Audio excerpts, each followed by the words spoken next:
If you're planning a trip to Madrid and you don't want to be overwhelmed by the amount of pieces of art in the museums, we think the best way to experience it is by taking walks.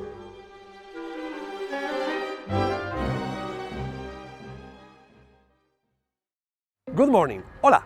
My name is Ernesto. I'm an official local guide working for Walks. Today, we're going to be exploring the world-famous area, Golden Triangle of Art. This area has been a combination of history, culture, nature, and science from the 1500s.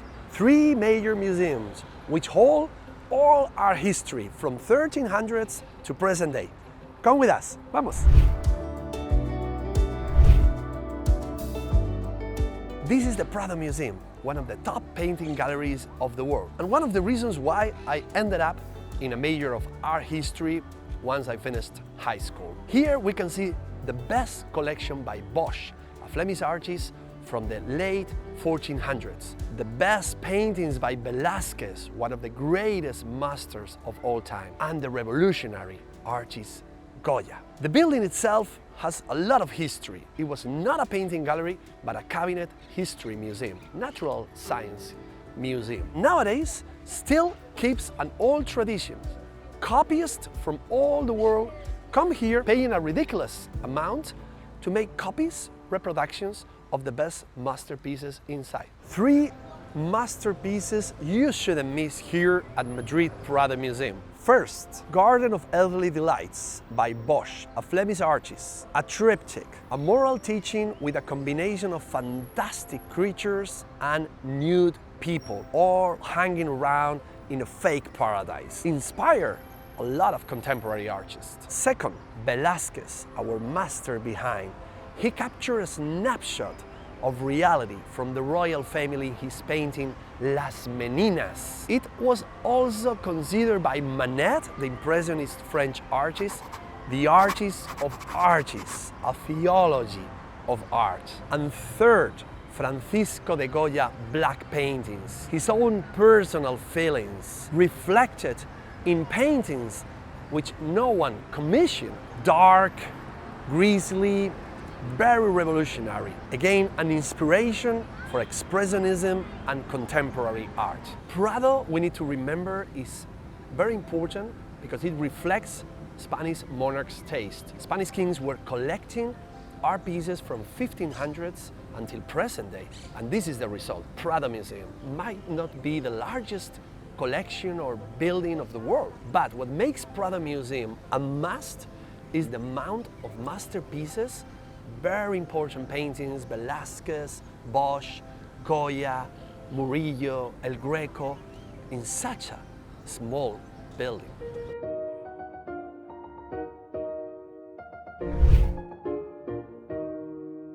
Here we are at Thyssen Museum in Madrid. This is a unique collection and it's a must-see during your exploring of the Triangle of Art. It is basically filling in the gaps that we were missing at the Prado Museum, because here, Baron Thyssen, one of the most important private collections of the 20th century, over 800 paintings, was gathering paintings and masters from the old schools, old masters, to contemporary modern art. American schools that no way we can see in all Spain, German Expressionism, and again, most of the avant-garde currents of the 20th century that we are missing in Spanish museums. Baron Thyssen had other candidates, but he wanted to have his collection next to the Prado Museum, next to Velázquez, one of his favorite artists. His fifth wife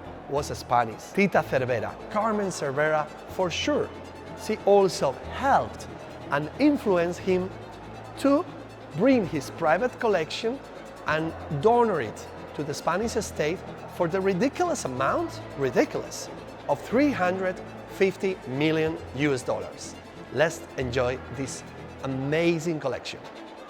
My first pickup is a masterpiece from an old master, Caravaggio, a revolution in the 1600s, Saint Catherine of Alexandria. He developed a new technique through lighting, tenebrism, chiaroscuro in Italian, his lighting and shading, outlining volume. There is no need anymore of landscape or perspective in the background. This will be key for the following decades.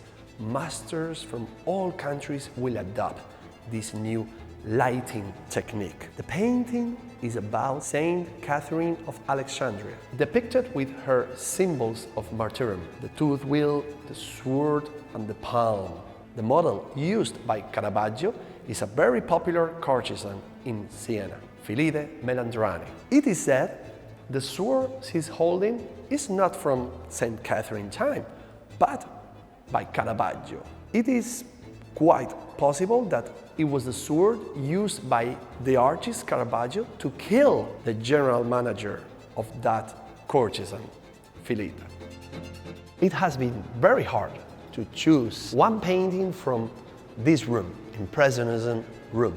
I've chosen this small, middle-sized painting by Camille Pissarro, a very famous French artist, popular for his landscapes, plein air, open air paintings. At the end of his life, he got sick. He needed some treatment in Paris. This painting is actually reflecting what he could see from the window of his hotel. The French Impressionist technique is able to capture not only the dynamism of the city, the carriages, the people, the city's busting of life, but also the technique, just a few brushstrokes, and he can depict everything. Structures, buildings, the trees, the people on their outfits.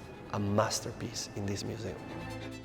Here we are in the first floor, American schools. We got paintings here at the Thyssen, from Leto and Homer to American Expressionism, abstract art, or even pop art. But I've chosen a painting by Georgia O'Keeffe. In this painting, from the 50s, her mature period, she regularly came back to the same subjects.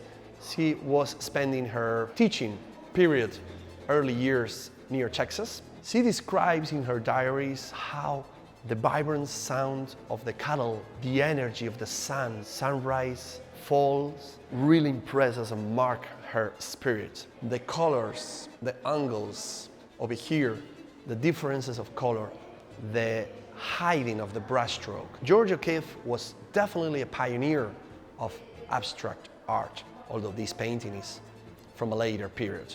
She is also very influenced by photography. Her life is a model of feminism, very independent. She abandoned New York, posh society, a great status, to be isolated like a hermit in the desert of New Mexico, Santa Fe. She is nowadays actually one of the most valued artists of the world, famous for her flowers. Behind me, we got something very interesting. This painting is depicting exactly where we are, Paseo del Prado Boulevard, where all the museums we're exploring today are located.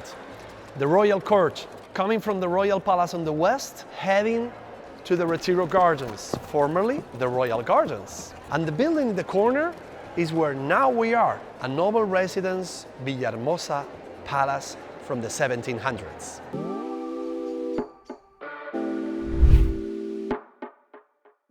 Here we are at the CaixaForum Foundation. Technically, not part of the Art Triangle itinerary, but we believe it's something you shouldn't miss.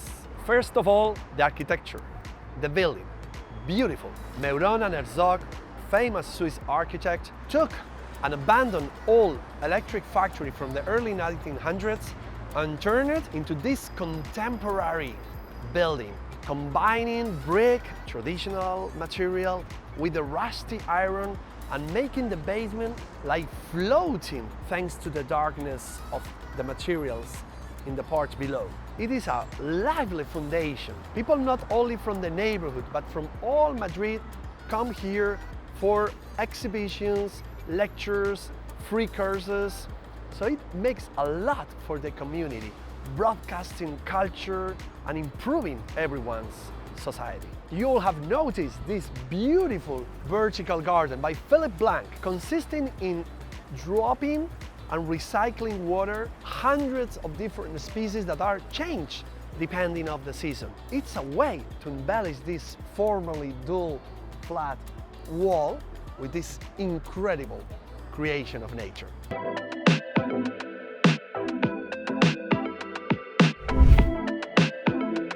Here we are at Reina Sofia Modern Art Museum, one of the must-do visits when we are exploring the art triangle. First of all, I'd like you to notice and admire the architecture of the museum. A great combination between an old building, formerly a massive hospital from the late 1700s, and then the extension from the 2000s by the famous French architect Jean Nouvel. There is even a square in the middle, a social gathering where all kinds of events and exhibitions takes place. The collection comprises works from different artists and schools of the 20th century, modern contemporary art. I would like to highlight what is by far the most important and iconic room of the whole Reina Sofia Museum, the Guernica painting by Picasso. Picasso got a commission from the Spanish legal government of the Republic. Remember, Spain was at civil war under the attack of a military fascist coup by Franco. Instead of choosing a realistic point of view, he has chosen a combination of Cubism and Expressionism. A painting that is speechless. You see, you feel the suffering of people.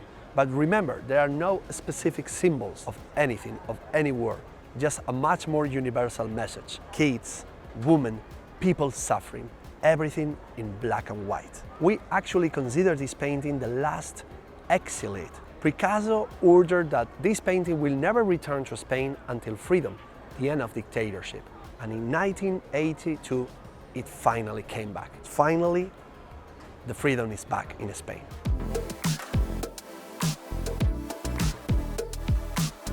If you're planning a trip to Madrid, in the description below, you can find links to some of our walks, tours in Madrid. And please, don't forget, if you found this video useful, to write a comment, share, and subscribe for more info like this.